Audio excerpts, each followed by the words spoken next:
Hello, Sunshines! Ito nga pala yung ngipin ko kapag nilalabas ko at kapag ngumingiti ako. After ng ilang beses na pagdadalawang isip, finally nakapag-desisyon din na magpa-brace. Sinama ko nga si Baby Skyler dahil naka-off ang kanyang ninang na nag-aalaga sa kanya. Dumaan kami ng McDo para naman makakain muna bago pumunta sa clinic. At guys, first time ni Baby Skyler na pumunta sa branch ng McDo, kaso nga lang nagmamadali kami kaya hindi na kami nakapag-dine in. Pagtapos namin umorder ay dumiretso na kami sa clinic. Dito lang yan sa may Araceli Building, Balite, Rodriguez, Rizal. Sa may second floor lang yan kaya pag akyat mo ng hagdan ay ito na ang bubungad sa'yo. O diba? Very aesthetic and very cutesy.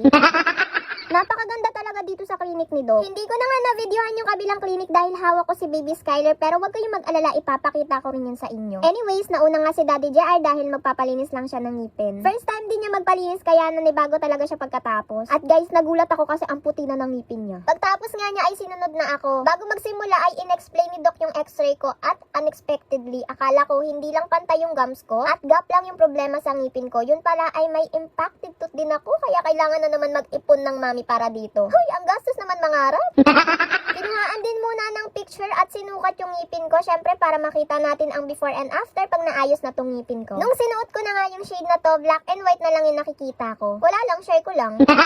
Matagal ko na nga talagang insecurity yung ngipin ko kaya kung mapapansin nyo sa mga videos and pictures ko ay hindi talaga ako naglalabas ng ngipin kapag ngumingiti. Finally, tutuparin na ni Dr. Janine ang goal ko sa ngipin ko dahil siya ang naglagay ng braces sa akin. Self-ligating nga ang tawag sa braces na ginawa sa akin at hindi siya masyado masakit compare sa ibang braces dahil kakaiba yung bracket niya. Kung isa ka rin sa nangangarap na magkaroon ng perfect smile, ito na yung sign mo. Pumunta ka na sa clinic ni Dr. Janine at magpaset ka na ng appointment. Ito yung page and phone number nila and for more inquiries, mag-send lang kayo ng message sa naka-flash sa screen at tumatanggap din sila ng walk-in. Kung meron kayong mga health card, affiliated ang clinic sa Health Partners at Filipino Doctors.